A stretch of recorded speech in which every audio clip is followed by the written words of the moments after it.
제가 가지고 있는 성경 구약 성경 594면에 열왕기하 18장 17절부터 37절 말씀까지입니다. 앞에 자막을 제가 잘못 넣었네요. 열왕기하 18장 17절부터 37절 말씀까지입니다. 열왕기하 18장 17절부터 37절 말씀까지 제가 한 절 읽고 여러분들 한 절 읽고 교독하며 읽도록 하겠습니다. 아수르 왕이 다르단과 랍사리스와 랍사게로 하여금 대군을 거느리고 라기스에서부터 예루살렘으로 가서 히스기야 왕을 치게 하매 그들이 예루살렘으로 올라가니라. 그들이 올라가서 윗못 수도 곁 곧 세탁자의 밭에 있는 큰 길에 이르러 서니라.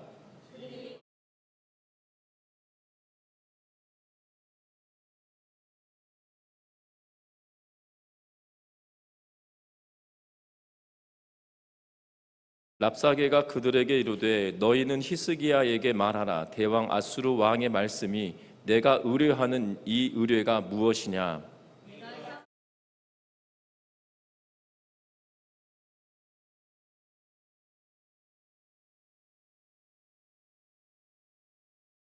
이제 내가 너를 위하여 저 상한 갈대 지팡이 예굽을 의뢰하도다. 사람이 그것을 의지하면 그의 손을 찔려 들어갈지라. 애굽의 왕 바로는 그에게 의뢰하는 모든 자에게 이와 같으니라.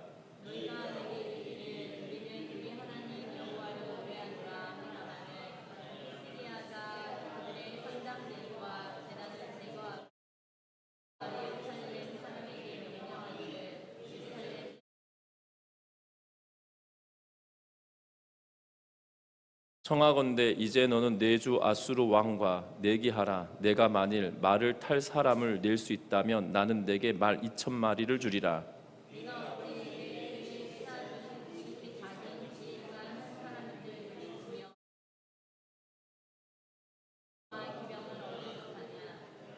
내가 어찌 여호와의 뜻이 아니고야 이제 이곳을 멸하려 왔겠느냐. 올라왔겠느냐. 여호와께서 전에 내게 이르시기를 이 땅으로 올라와서 쳐서 멸하라 하셨느니라 하는지라.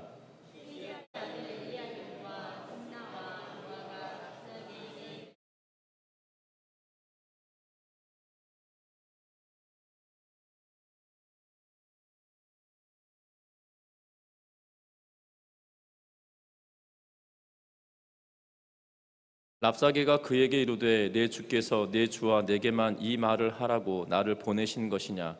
성 위에 앉은 사람들도 너희와 함께 자기의 대변을 먹게 하고 자기의 소변을 마시게 한 것이 아니냐 하고.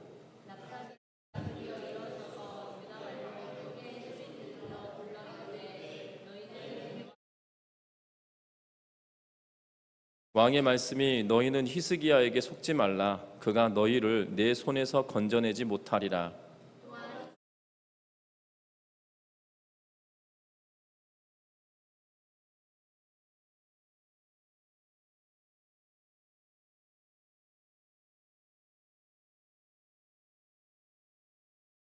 너희는 히스기야의 말을 듣지 말라. 아수르 왕의 말씀이 너희는 내게 항복하고 내게로 나아오라. 그리하고 너희는 각각 그의 포도와 무화과를 먹고 또한 각각 자기의 우물을 물을 마시라.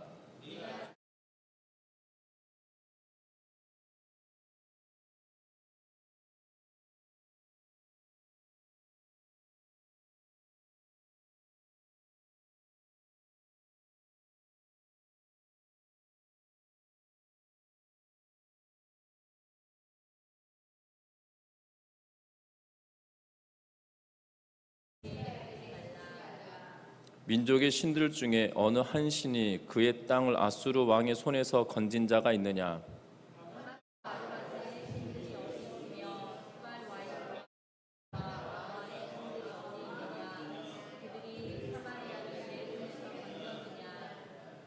민족의 모든 신들 중에 누가 그의 땅을 내 손에서 건졌기에 여호와가 예루살렘을 내 손에서 건지겠느냐 하셨느니라.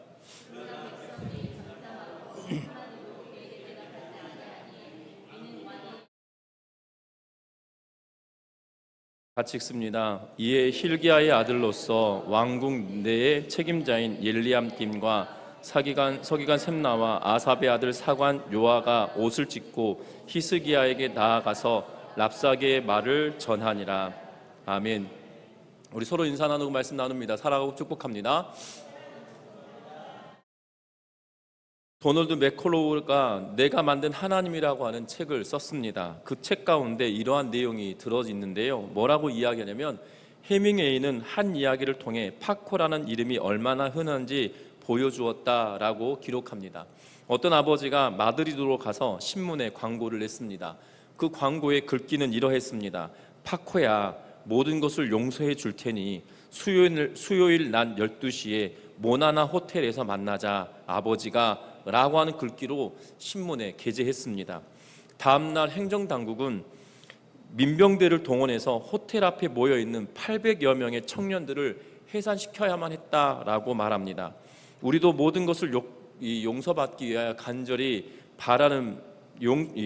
소망하면서 호텔 앞에 서 있는 존재와 같다라고 이 도널드 맥컬로우는 이야기하고 있는 것을 보게 되는데요.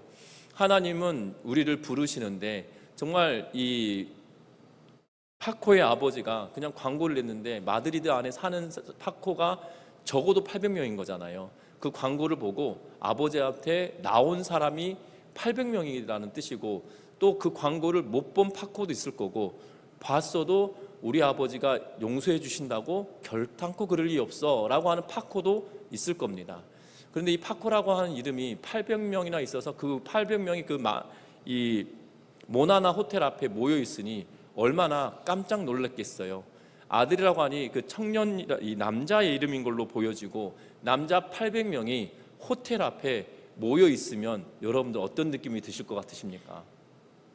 예, 호텔 앞에 이 전주에도 마찬가지겠죠. 전주의 제일 유명한 호텔 앞에 800명의 성인 남자가 이렇게 드문드문 서서 이 얼쩡거리는 모양의 800명 있으면 여러분들 어떤 느낌이 드실 것 같으십니까? 그 앞을 지나는 많은 사람들이 이거 뭐야? 라고 하면 엄청 두려워하겠죠. 그러면서 112에 신고할 겁니다. 여기 어디 호텔 앞에 이 수상한 남자 800명이 있다. 아무래도 이 근처에서 테러가 일어날 것 같다. 아니면 이 근처에서 이 단체로 싸움이 일어날 것 같다 하면서 아마 112의 신고가 빗발칠 겁니다. 어찌됐든 그러한 일들이 파코라는 이름으로 불려진 사람들이 그곳에 적어도 800명이 모였는데요. 하나님이 우리를 부르실 때도 마찬가지겠죠. 내 사랑하는 아들아 라고 이야기하며 그 부르심에 응답하여 나오는 주의 백성들이 있는 반면에 그 부르심을 절대로 그럴 일 없어 라고 하며 그 부르심에 응답조차 하는 이들도 있을 거고 또 그 부르심을 보지 못하는 듣지 못하는 이들도 있을 텐데 분명한 것은 저와 여러분들이 그 부르심에 합당하게 응답하며 나아가는 우리 모두가 되시기를 주의 이름으로 부탁합니다. 왜냐하면 그 부르심에 합당하게 응답한 이들이 모여 있는 곳이 신앙의 공동체이고 또한 신앙의 공동체에게 있어서만큼은 그 힘이 있다라는 거예요. 하나님의 자녀되고 하나님의 백성된 자들에게는 하나님의 자녀가 되는 권세를 주셨다라고 이야기하며 그 권세를 누리게 되는 것이 신앙의 공동체인데 우리가 이 신앙의 공동체로 살아가면서 누릴 수 있는 힘은 도대체 어디서부터 나오는지를 오늘 본문의 내용을 통해서 살펴보는 시간이 되었으면 합니다. 특별히 오늘 본문은 17절과 18절 말씀을 보면 이렇게 기록해 놓고 있는데요. 뭐라고 말씀하고 있냐면 같이 한번 읽어보겠습니다. 아수르 왕이 다르단과 랍사리스와 랍사게로 하여금 대군을 거느리고 라기스에서부터 에루살렘으로 가서 히스기야 왕을 치게 하매 그들이 에루살렘으로 올라가니라. 그들이 올라가서 윗모 수도 곁 곧 세탁자의 밭에 있는 큰 길에 이르러 서니라. 그들이 왕을 부르매 힐기야의 아들로서 왕궁의 책임자인 엘리야김과 서기관 셈나와 아삽의 아들 사관 요아가 그에게 나아가니. 아멘. 뭐라고 이야기하냐면 아수르 왕이 다르단과 랍사리스와 랍사게로 하여금 대군을 거느리고 라기스에서부터 예루살렘으로 올라가라고 이야기하고 있는 것을 보게 됩니다. 사네립이 아수르의 왕정을 정리하고 강력한 군사력을 갖게 되고 나서 팔레스타인 지역으로 이 정복 전쟁을 치르러 내려갑니다. 특별히 라기스는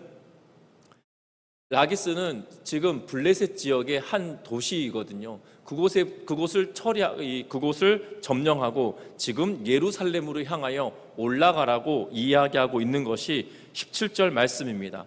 그런데 그냥 간 것이 아니라 대군을 이끌고 가라고 이야기하고 있는 것을 보게 된다는 거예요. 특별히 라기스는 강력한 수비성이고 왕의 요새였다라고 불려집니다.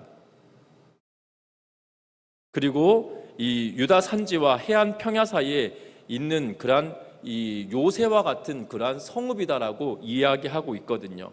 그런데 그것을 점령해 버리고 지금 왕이 있는 예루살렘으로 향하여 올라오고 있는 그러한 모습을 보게 된다는 겁니다. 그러면서 지금 고대 사회에서는 뭐 우리나라 과거에 옛날 이 뭐 삼국 시대나 뭐 고구려 시대나 이럴 때 보면 그냥 전쟁을 치를 때 기습하고 뭐 이런 것이 아니라 성 앞에 딱 서가지고 전열을 가다듬고 큰 소리로 막 외치잖아요. 항복하고 나와라. 문을 열면 적어도 너희는 살려주겠다. 뭐 이러면서 그 항복을 요청하고 항복하지 않으면 그러면 뭐 이 불화살을 확 갑자기 성 안으로 막 날려보내고 그러면서 경고를 나누고 그리고 그 경고가 끝나고 나면 다시 한번 말할 테니 항복해라 뭐 이런 이야기들 있잖아요. 지금 그러한 상황이 지금 예루살렘에서 벌어졌다는 겁니다. 그러면서 지금 오늘 본문의 내용을 잘 살펴보면 이 사네립이라고 하는 인물이 계속적으로 선동하는, 그러니까 예루살렘 성 안에 있는 사람들에게 들으라고 하면서 외치는 이야기가 오늘 본문의 전체적인 내용을 차지하고 있거든요. 그 내용들을 통해서 보면 우리가 취해야 할 방법, 다시 말하면 신앙의 공동체가 이런 모습을 가지고 있어야, 이런 모습을 가지고 있으면 유일한 힘을, 하나님의 백성된 힘을 누릴 수 있다는 것을 보여주는데, 그 첫 번째가 뭐냐면 랍사게의 선동을 통해서, 랍사게 선동하는 말을 통해서 보면 하나님을 섬길 것인가 아니면 아수르 왕을 섬길 것인가 양당 간의 결정을 지어라 라고 말하면서, 지금 이 랍사게가 하는 이야기는 너희는 지금 아수르 왕과 이 여호와 너희의 신 하나님 사이에 갈팡질팡하고 있는데 그것을 끊어내라고 지금 이야기하고 있는 것을 보게 됩니다.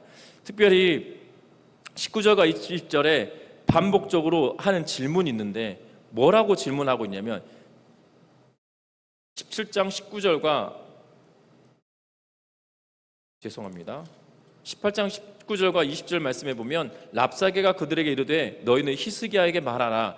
대왕 아수르 왕이 말씀이 내게 의뢰하는 의뢰가 무엇이냐? 쌓을 만한 계교와 용력이 있다고 한다마는 이는 입에 붙은 말뿐이라 내가 이제 누구를 의뢰하고 나를 반역하였느냐라고 하면서 지금 아수르의 랍사게를 통해서 아수르 왕의 이야기를 전달하는데 뭐라고 전달하고 있냐면 지금 너희가 왜 나를 섬기고 있지 않느냐, 대왕 아수르 왕의 말이 네가 의뢰하는 이 의뢰가 무엇이냐라고 이야기하면서 의뢰할 것이 도대체 무엇이냐, 너희가 하나님을 믿는다고 하는데 하나님을 믿는 것이 정당한 일이냐라고 이야기하고 있고, 그러면서 이제 누구의 의뢰를 하고 나를 반역하냐, 너희가 하나님을 믿는다고 하면서 나한테 반역하고 있구나 라고 지금 이야기를 하고 질문을 던지고 있는 것을 보게 됩니다.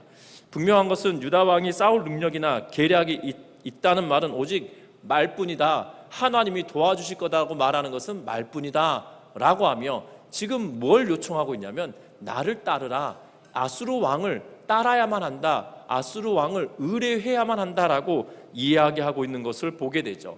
분명한 것은 지금 이 아수르 왕이 보낸 랍사게가 말하고 있는 것은 지금 이스라엘 백성들 남유다가 애굽과 동맹을 맺고 아수르를 버렸다라고 생각하는 정치적인 이유가 있어요.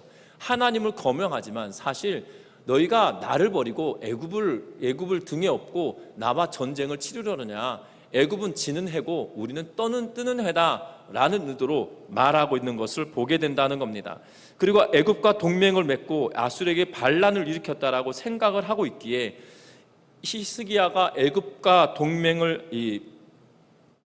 맺었다고 생각하기 때문에 지금 이렇게 이야기를 하고 있고, 히스기야 또한 애굽과 동맹을 맺지 않았다라고 말할 수도 없지만 동맹을 맺었다라고 말하기도 애매한 그러한 상황이었던 것으로 보게 됩니다. 왜냐하면 히스기야가 애굽과 동맹을 맺으려고 했는데 이사야 선지자가 하나님께서 그렇게 하지 말라고 하지 않느냐라고 하며 이사야 선지자가 맹비난을 하였기 때문에 이 애굽과 유다의 동맹이 이루어지지 않거든요. 그러니까 시도는 했으나 동맹하지 못한 그러한 상황인데 아수르 왕은 지금 너희가 동맹을 맺었다라고 이야기하며 말하고 있는 모습을 보게 된다는 겁니다. 어찌 보면 애굽과 아수르 사이에, 하나님과 아수르 사이에 견주며 지금 너희가 잣대질하고 있구나라고 하며 랍사게가 이야기하고 있는 것에서 우리는 그 길을 찾아야 된다는 거죠. 다시 말하면 나라들 사이에서도, 지금 고대 국가 사회에서도 나를 택할 것이냐, 애굽을 택할 것이냐, 나를 택할 것이냐, 하나님을 택할 것이냐, 이렇게 사람조차도 이야기하고 있다는 거예요. 그런데 믿음의 길을 걸어가는 우리들의 입장에서 보면 우리는 이 사이에서 언제나 갈팡질팡하죠. 한 나라도 나를 의지할 것이냐, 나를 버릴 것이냐, 둘 중에 양당간에 결정을 하라 라고 말을 하는데도 불구하고 하나님이 이렇게 요구를 하시면 하나님은 참 욕심도 많으시다. 하나님은 보이지 않으신 분이 보이는 인간의 뜻을 어떻게 하시냐라고 하며 사람의 일은 사람이 하고 영적인 일은 하나님이 하시면 되지 라고 하며 생각하며 양다리를 걸치며 살아가는 이들이 우리의 삶 가운데 있는 것을 보게 된다는 거예요. 분명한 것은 저와 여러분들의 신앙의 여정에 양다리를 걸치고 있을 것이 아니라 하나님을 믿지 아니하는 아수르의 랍사게도 왕을 의지하고 아수르를 의뢰하라, 우리 편이냐 남의 편이냐, 아니면 왜 양다리를 걸치고 있느냐라고 이야기하고 있는데 저와 여러분들의 신앙의 여정에 양다리를 거칠고 있을 것이 아니라 전능하신 하나님께 온전하게 붙어 살아가는 은혜가 있기를 주의 이름으로 부탁드립니다. 하나님께 온전하게 붙어 있다는 의미는 무엇일까요? 하나님의 뜻을 구하고 하나님의 은혜를 구하고 하나님을 의지하며 나아가는 것, 그것이 하나님을 믿고 따르는 길이거든요. 그런데 우리는 여러 가지 고민을 합니다. 하나님을 믿습니다 라고 말하지만 어려운 문제가 딱 닥쳐오면 결국 하나님 왜 보이지 않으시나요? 왜 하나님 나를 돕지 않으십니까? 왜 나와 함께 하지 않으십니까? 왜 내 기도만 쏙 빼고 듣지 않으십니까? 라고 하며 이야기할 때가 있거든요. 여러분들 기쁠 때도 즐거울 때도 하나님을 의지했다라면 힘들고 고난의 순간에도 하나님을 믿고 의지하며 나아가는 것이 양다리 걸치는 것이 아니라 하나님을 의지하며 나아가는 거라는 걸 기억하며 하나님만 바라고 나아가는 우리 모든 성도님들 되시기를 주의 이름으로 부탁드립니다. 참으로 놀랍습니다. 왜 놀랍냐면 랍사게 말이 맞잖아요. 근데 하나님이 말씀하실 때도 맞는 거잖아요. 왜 양다리를 걸치고 나를 의지하지 않느냐, 나 의지하는 것처럼 하더니 왜 애굽한테 동맹을 맺고 살아가려고 하느냐, 왜 하나님을 믿으려고 하느냐, 뭐 이런 이야기 아니겠습니까? 분명한 것은 저와 여러분들의 삶 속에 신앙의 여정에도 하나님만 바라고 살아가는 은혜가 있기를 주의 이름으로 부탁드립니다. 뿐만 아닙니다. 왜 이렇게 말씀드리냐면 26절과 27절 말씀을 같이 한번 읽어보는데요. 같이 읽어봅니다. 내가 어찌 여호와의 뜻이 아니고, 26절과 27절입니다. hil기야 아들 엘리야김과 셋나와 요아가 랍사게에게 이르되 우리가 알아듣겠사오니 청하건대 아람 말로 당신의 종들에게 말씀하시고 성 위에 있는 백성들의 듣는 데서 유다 말로 우리에게 말씀하지 마옵소서. 랍사게가 그에게 이르되 내 주께서 내 주와 내게만 이 말을 하라고 나를 보내신 것이냐? 성 위에 앉은 사람들도 너희와 함께 자기의 대변을 먹게 하고 자기의 소변을 마시게 한 것이 아니냐 하고 라고 이야기하고 있는 것을 보게 됩니다.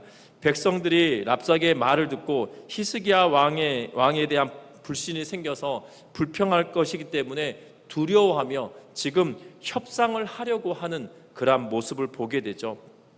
당시 고대 근동에서는 아람어가 국제적인 통용어였다라고 생각하시면 될 것 같아요. 아람어가 국제적인 통용어였고 아수르도 아람어를 사용했고 아람어를 사용하는 이들이 이 지도자들 가운데 있었던 걸로 보여진다는 겁니다. 그런데 랍사게에게 이렇게 요청을 하는 이유는 다른 것이 아니죠. 백성들이 히브리 말로 들려질 때 불신이 생긴 걸라고 이야기하고 또한 상황이 지금 자기의 소변을 먹고 대변을 먹는다는 말은 철통 같은 지금 아수르의 포위 아래 결국 니네가 고사당할 거다. 먹을 것이 없어서 고사당하게 될 텐데 니네가 그것을 직시해라 라고 하면서 말을 하고 있는 것이거든요. 결국 이 유다의 지도자들이 결국 이것에 대하여 협상을 하려고 하는 시도를 하고 있다는 거예요.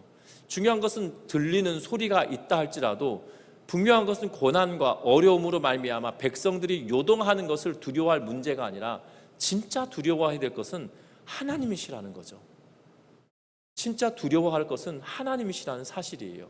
그런데 우리는 하나님을 의지한다라고 하면서도 우리의 실상에서는 항상 협상의 카드를 여러 가지를 들고 나아가는 것들을 보게 되죠.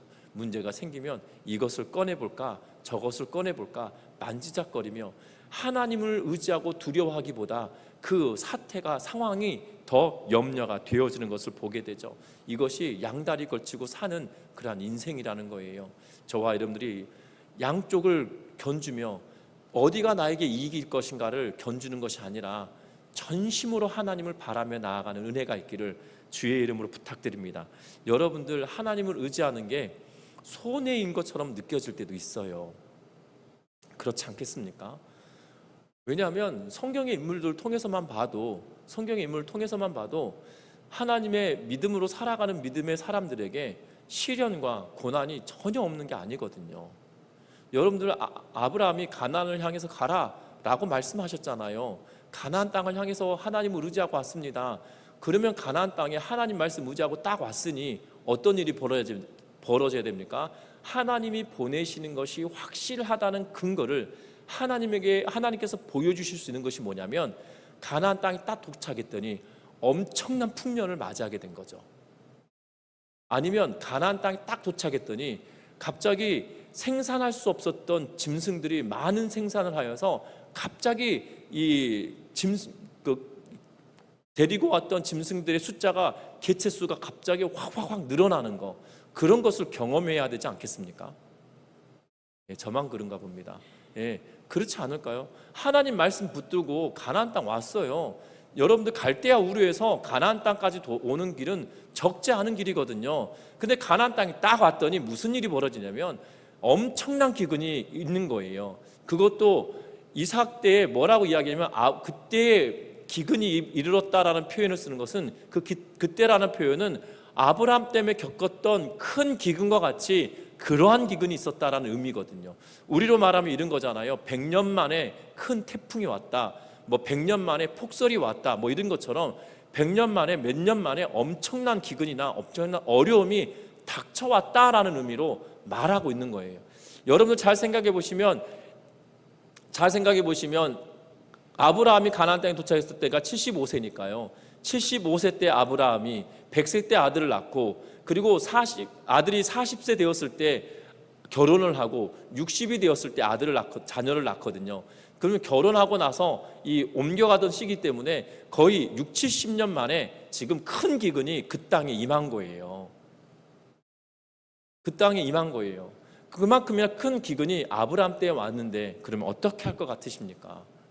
하나님을 원망하는 일이 있지 않을까요? 그런데 아브라함은 그 길을 떠나 애굽으로 내려갑니다.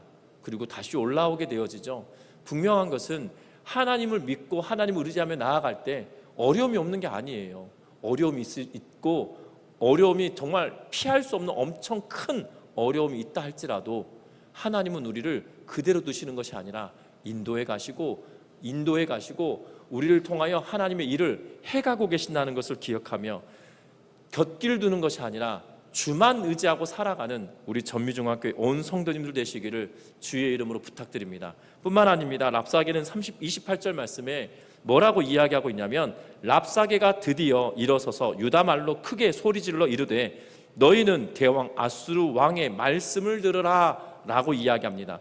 결국 이 아수르 왕의 말씀을 들으라 라고 하는 이야기가 어디까지 계속되냐면 35절 말씀까지 진행되어져요. 이 35절 말씀까지 진행되는데 두 가지를 이야기합니다. 뭘 이야기하냐면 아수르 왕을 섬기면 너희에게 풍요가 임할 거다. 또 하나는 아수르가 위대한 나라다. 지금 아수르하고 전쟁에서 이긴 나라가 그 어느 나라도 없다라고 말하고 있는 거죠. 그러면서 33절부터 35절까지 말합니다. 민족의 신들 중에 어느 한 신이 그 땅을 아수르 왕의 손에서 건진 자가 있느냐? 하맛과 아르밧의 신들이 어디 있으며 스발와임과 헤나와 아와의 신들이 어디 있느냐? 그들이 사마리아를 내 손에서 건져냈느냐? 민족의 모든 신들 중에 누가 그의 땅을 내 손에서 건졌기에 여호와가 예루살렘을 내 손에서 건지시겠느냐라고 하면서 말하고 있어요. 지금 두 가지거든요. 아수르 왕을 섬기면 너희에게 풍요를 주겠다. 그래서 31절에 말합니다. 아수르의 왕의 말씀이 너희는 내게 항복하고 내게로 나오라 그리하고 너희는 각각 그의 포도와 그의 무화과를 먹고 또한 각각 자기의 우물물을 마시라 라고 말하고 있어요. 아수르 왕에게 항복하면 너희에게 풍요가 있다. 그리고 아수르 왕이 전쟁을 치르면서 왔는데 한 번도 진 적이 없다. 심지어 너희의 북쪽에 있던 사마리아 날아갔다라고 말하고 사마리아를 지켜주지 않았던 여호와가 너희를 지켜주겠느냐라고 지금 말하고 있는 거예요. 여러분들, 세상은, 아니 사단은 우리를 유혹할 때 이렇게 유혹합니다. 정말 풍요로움을 너희에게 주겠다. 이렇게 살면 너희는 정말 풍요로운 인생을 살아가게 될 거야 라고 말해요. 그런데 그 풍요는 결국 거짓된 풍요임을 보게 되어집니다. 여러분들 잘 생각해 보십시오. 우리가 60, 70년대 살아갔던, 아니 70년, 80년대 살아갔던 믿음의 선배들 뿐만 아니라 안 믿었던 세상의 사람들도 정말 힘들고 어려운 시절을 보냈어요. 힘들고 어려운 시절을 보냈거든요. 그런데 힘들고 어려운 시절을 보내면서 여러분들 지금처럼 막 우울증 때문에 힘들었던 시대가 있었던가요? 정말 먹고 살기 팍팍하고 힘들었던 그러한 시대였어요. 근데 90년을 지내고 2000년을 지내면서 우울증으로 말미암아 고통받는 사람들이 얼마나 많습니까? 그들에 비하면 지금 사는 게 엄청난 풍요로거든요. 그러면 세상이 풍요를 주었고 이것이 풍요로웠다라면 그냥 물질적인 풍요만 누리는 것이 아니라 영적이고 또한 정신적인 풍요까지도 다 주어야 되는 거 아니겠어요? 그런데 어떠합니까? 물질적인 풍요는 주었지만 그게 진짜 풍요일까요? 풍요는 있지만 그 가운데 영적으로 피폐해지고 정신적으로 피폐해지는 시대를 살아가고 있는 게 현대의 시대 아니겠습니까? 우리의 눈으로만 보더라도 그게 가능한 것 같아요. 제가 어떤 장로님하고 이야기하면서 그 장로님이 이러시더라고요. 옛날에는 이런 일이 없었던 것 같은데, 옛날에는 이런 일이 없었던 것 같은데 라고 말하면서, 그랬더니 제가 이렇게 말했습니다. 미디어가 발달해서 많은 사람들에게 알려지니까 그렇지 알려지지 않아서 그러는 게 아닐까요? 라고 했지만 뭐라고 이야기하시면 점점 발달하면 발달할수록 더 심각해지는 것 같아요 라고 하면서 저희들의 아이들, 그러니까 청소년들을 보더라도 그 청소년들이 그 아버지 세대의 청소년들에 비하면 애 같다는 거예요. 애 같다는 거예요. 부모들이 그렇게 키워서만이 아니라 전체적인 시대가 그렇다라고 하면서 풍요는 누렸지만 영적이고 정신적이고 이러한 것들의 풍요가 그들에게 동시대적으로 왔느냐라고 질문을 던진 것을 보았는데요. 마찬가지입니다. 세상은 풍요를 말합니다. 이렇게 하면 잘 살 수 있어. 이렇게 하면 부유하게 살 수 있어. 이렇게 권유합니다. 그것이 진짜 풍요로움을 말하고 있겠냐는 거예요. 여러분들, 아수르 왕이 너희가 풍요로워질 거다 라고 말하고 너희에게 먹을 것이 있을 거다라고 말을 했습니다. 그러면 북이스라엘을 잘 따져봐야 되겠죠. 그럼 북이스라엘이 진짜 그렇게 잘 살았을까? 라는 거예요. 여러분들, 성경의 이야기를 떠나서 정치적인 상황으로 보면 아수르가 북이스라엘을 점령하고 나서 잘 보십시오. 그의 포도와 무화과를 먹고 각각 자기의 우물을 마시리라 라고 이야기합니다. 그러면서 32절에 내가 장차 와서 너희를 한 지방으로 옮기리니 라고 이야기하고 있어요. 내가 너희를 옮겨갈 테니 너희의 본토와 같은 지방, 곧 곡식과 포도주가 있는 지방이다. 내가 너희를 점령하면, 너희를 이기면 너희를 데리고 갈 거다. 그런데 너희가 살아왔던 땅과 비슷해, 똑같아. 너희가 살고 있는 땅에서는 포도주가 있고 그리고 무화과가 있는 그러한 땅으로 옮겨갈 거야. 그리고 떡이 있고 포도는 있는 지방이고 기름 나는 감람과 꿀이 있는 지방으로 너희를 옮겨갈 거야 라고 말하고 있어요. 그러면 북이스라엘에 살았던 사람들을 정말 실제로 이주 정책을 폈거든요. 그러면 그들이 풍요로운 길을 걸었을까요? 또한 다른 사람들을 옮겨올 때도 똑같은 이야기를 하지 않았을까요? 근데 북이스라엘 땅이 정말 풍요로운 땅일까요? 여러분들 설교 시간에도 여러 번 이야기했지만 하나님의 은혜 아니고서는 이스라엘 땅이 풍요로운 땅이 아니에요. 하나님의 은혜 아니고서는 그 땅이 결단코 풍요로운 땅이 아니거든요. 그런데 그들을 옮겨올 때도, 이곳에 있는 이들을 그들을 옮겨갈 때도 똑같은 말을 하지 않았을까요? 근데 그것이 정말 풍요이고 그것이 정말 기쁜 일일까요? 세상은 이렇게 유혹합니다. 그 유혹에 우리는 넘어질 때가 있고 쓰러질 때가 있죠. 이렇게 하면 남보다 더 부유하게 살아. 이렇게 하면 남보다 더 나을 수 있어. 그렇게 열심을 내어서 쫓아가지만 결국 남아있는 것은 아무것도 아닌 것을 보게 됩니다. 여러분들 영끌이라고 하는 단어들을 종종 들어보셨을 겁니다. 영혼까지 끌어모아 뭐에 투자했다라는 표현을 쓸 때 영끌 투자, 영끌 아파트 이런 표현을 쓰고 영끌 코인 이렇게 표현하면서 영혼까지 끌어모아서 내가 모든 것을 융자받아서 그것에 집중했다라는 의미로 쓰여지고 있거든요. 그런데 현대를 살고 있는 젊은 이들에게 정말 영끌하여서 하면, 영끌해서 이것에 투자하면 성공한다, 부유하게 된다라는 그 말을 듣고 뛰어들었던 젊은이들이 얼마나 남아있을까요? 지금 아우성을 치며 정말 많은 사람들이 힘들어진다라고 이야기하고 있는 것을 보게 되죠. 분명한 것은 세상은 우리에게 끊임없이 이렇게 하면 이렇게 된다라고 하며 우리를 유혹하는데, 그러면서 또한 세상은 우리에게 말합니다. 하나님을 조롱하며 우리를 유혹하거든요. 하나님이 어디 계시긴 해? 라고 말합니다. 하나님을 믿는다고 하면 그거 왜 믿냐고 이야기합니다. 교회 다닌다고 하면 교회 다녀서 뭐 할 건데, 교회 다니면 밥이 나오냐 떡이 나오냐 이러면서 이야기를 하죠. 한두 번은 들어보지 않으셨을까요? 현대가 그렇습니다. 이렇게 하면 잘 살 거고, 하나님 왜 믿어? 너가 신앙생활 왜 하고 있어? 그렇다고 너희 집안이 잘 되어지고 있냐? 라고 하며 따져 묻거든요. 여러분들, 이 시대가 그러한 시대인데, 그러면서 거짓된 풍요를 우리에게 심어주고 있는데, 거짓된 풍요에 침식되어지고 잠식되어지기보다 하나님을 믿는 믿음이 더욱더 굳건해져가는 우리 전미중앙교회 온 성도님들 되시기를 주의 이름으로 부탁드립니다. 우리의 믿음이 굳건해져 갈 때 우리들 가운데 증거가 나타나요. 그것이 무엇이냐면 36절과 37절 말씀을 같이 한번 읽어봅니다. 같이 읽습니다.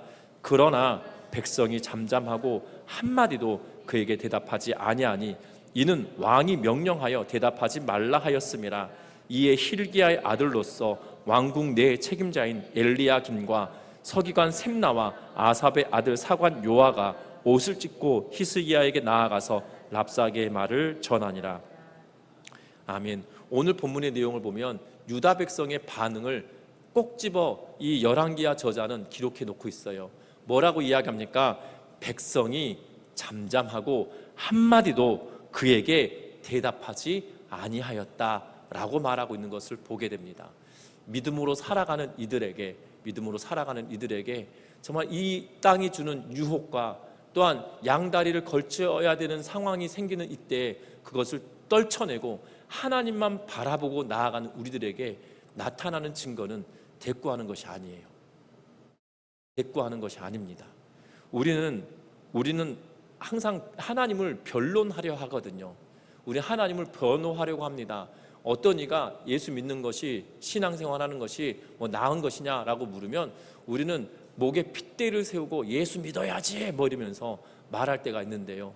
그렇다고 해서 그 사람들이 우리를 알아주고 그들의 삶이 바뀌어지느냐? 아니라는 거예요. 랍사게가 지금 안에서 백성들이 큰 소리를 친다고 해서 랍사게의 태도가 바뀔 거라고 생각하시면 큰 오산입니다. 그에게 할 수 있는 것은 잠잠하고 대꾸하지 않는 거예요. 떠들든지 말든지 아무런 대답을 하지 않는 거거든요. 여러분들 높은 산에 올라가고 울창한 숲이 우거져 있는 산에 올라가서 소리를 치면 어떤 것이 들려집니까? 이 메아리가 치잖아요. 그러면 메아리를 치고 야호하고 외치면 호호하고 막 소리가 나겠지만 결국 반응하는 것은 없다 보면 어떤 게 됩니까? 야호하다가 그냥 몇 번 외치고 그만둬요. 근데 반응하는 상대편이 있으면 아마 이 메아리도 재미있게 이 소리를 낼 겁니다. 이쪽 산에서 저쪽 산으로 외치고 반응하는 일이 있으면 아마 재미질 거예요. 그런데 메아리를 외치고 야호하고 몇 번 외치다가 내려오는 것은 결국 대꾸해주는 사람이 없으니까 그냥 내려오는 거거든요. 제 생각입니다. 저거 같은 그래요. 뭐 한 산업을 하고 나면 재미가 없어요. 뭐 들리는 것도 뭐 계속 뒤에 메아리 치는 거야. 뭐 일상적인 거고 그냥 아는 거니까 그냥 올라왔으니 뭐 그냥 한번 소리쳐 본다 이거거든요. 대꾸가 없으면 그냥 마음이 그렇게 되는 겁니다. 랍사개가 아무리 떠들어도, 세상이 아무리 떠들어도 대꾸하고 핏대를 세우면 때는 이때다 하고 더 달라드는 것이 세상이고, 더 달라들 수밖에 없는 게 랍사개의 모습일 거예요. 그런데 위대한 침묵으로 그들은 일관하고 있다는 거예요. 그들이 침묵했던 이유가 뭡니까? 히스기야의 명령을 쫓았다라는 거예요. 여러분들 이 본문을 잘 생각하고 읽어보시면 그에게 대답하지 아니하니 이는 왕이 명령하여 대답하지 말라 하였음이라 라고 말하고 있어요. 근데 여러분들 이 본문이 그냥 왕이 말했으니까 들었겠구나 라고 생각할 수 있는데요, 여러분들 잘 보시면 26절과 27절 읽을 때 지금 예루살렘 안에 있는 왕의 신하들이 지금 랍사개에게 말하잖아요. 유대말로 하지 마라 이렇게 말하잖아요. 아람말로 하라 라고 말하잖아요. 그 이유가 그냥 지금 이스라엘 백성들이 안에서 듣다가 지금 안에서 반란은 일어나고 또한 지금 원망을 하고 원통함을 토로하며 지금 백성들이 분열할 것을 두려워하기 때문에 이 말을 전하고 있는 거잖아요. 협상을 하려고 하는 거잖아요. 그렇다면 이 협상을 할 때 무슨 이유 때문에 협상할 것 같으십니까? 그런 징조가 보이기 때문에 협상하는 거 아니겠어요? 전혀 백성들이 미동도 하지 않고 전혀 반응하지 않아요. 그러면 굳이 협상하려 가야 될 이유가 있을까요? 없을까요? 협상하러 가려고 했던 일은 다른 것이 아니라 지금 백성들 가운데 이런 일들이 벌어질 기미가 보이고 그러한 조짐이 보이기 때문에 그것을 막기 위해서 이런 일을 하는 거 아니겠어요? 그런데 결과를 보면 어떻습니까? 왕의 명령에 모두가 잠잠하고 대꾸하지 않았다라고 열왕기하 저자는 평가하고 있다는 거죠. 왜 이게 가능한 일일까요? 왕이 무서워서일까요? 왕이 두려워서일까요? 왕이 두렵고 무서웠다라면 이런 분열의 조짐 자체가 있지 않았을 거예요. 그런데 지금 이들은 한 마음으로 위대한 침묵을 행하고 있는 그러한 모습을 보게 되죠. 왕을 신뢰하고 그의 명령을 따를 준비가 그들이 되어졌다라는 사실이에요. 조짐이 있었던 그들이 한 마음으로 된다는 거, 그것이 사람의 힘으로 가능한 일일까요? 아니라는 겁니다. 세상이 우리를 위협하고 회유할 때 전능하신 그 하나님을 바라보고 나아가는 이사야의 말을 듣고 이사야를 통해서 하나님의 말씀을 듣고 애굽과 화친하고 동맹을 맺으러 갔던 그것을 끊었던 히스기야가 하나님을 바라보고 나아갈 때 그 백성들을 하나님께서 만들어주시고 하나님께서 뭉치도록 만들어주지 않았다라면 내부는 분명히 있었을 거예요. 그런데 조짐이 보였던 그들이 하루아침에, 하루아침도 아니고 본문의 내용을 읽어보다 보면 제가 그날 일어난 일이죠. 그런데 그것이 다 없어져 버리고 마음을 하나도 뭉칠 수 있는 이유가 됐겠냐는 거예요. 하나님이 함께하여 주실 때 가능했다는 거죠. 양다리 걸치지 않고 전심으로 하나님을 바라고 세상의 회유와 그리고 거짓된 풍요에 빠지지 않고 하나님만 바라보기로 결단하였던 그들의 삶의 태도는 결국 세상이 외칠 때 대꾸하며 핏대를 세우는 것이 아니라 하나님만 묵묵히 바라보고 침묵하며 나아가는 거라는 거예요. 저와 여러분들의 신앙의 여정에 내가 이러한 어려움을 당하였다라고 정말 그 세상을 향하여 핏대를 세우고 대항하기보다도 하나님을 바라고 묵묵하게 하나님을 바라며 나아가는 저와 여러분들 되시기를 주의 이름으로 부탁합니다. 하나님만 알아주시면 되는 거잖아요. 그 누구가 알아주기보다 하나님이 알아주시면 되는 거잖아요. 그런데 우리는 하나님만 알아주시면 된다라는 생각이 우리 마음속에 있지만 때로는 우리의 마음이 두 갈래 세 갈래로 갈라져서 나 좀 알아주지 이런 마음이 들잖아요. 저도 그럴 때가 있습니다. 저도 그럴 때가 있는 것 같아요. 참 열심히 했는데 누군가 좀 알아봐 줬으면 좋겠는데 알아봐 주지 않을 때 좀 서운하기도 하거든요. 그럼 돌이켜보면 하나님만 아셨으면 됐지 굳이 뭐 남이 알아도 될까? 이런 생각이 나중에 스물스물 올라와서 맞습니다 라고 혼자 고백하며 혼자 웃을 때가 있는데요, 우리의 신앙의 여정도 마찬가지 아니겠습니까? 교회가 교회되는 이유는 바로 하나님을 바라보고 전심으로를 찾고 하나님만 바라며 나아갈 때 이타저타 하는 대꾸가 아닌 하나님이 말씀하신 것에 귀담아 듣고 하나님을 찬양하는 데 우리의 입술을 열고 하나님을 높이는 데 우리의 입술을 열고 하나님께 기도하는 때 우리의 입술을 열고 세상에 대항하고 악한 마귀에 대항하는 것이 아니라 주만 바라보고 나아가는 우리 모두가 되어져서 정말 우리에게 주어진 이 영적 공동체에 정말 유일한 힘을 누리고 그 능력을 나타내며 살아가는 우리 전미중앙교회 온 성도님들 되시기를 주의 이름으로 부탁드립니다. 기도합니다.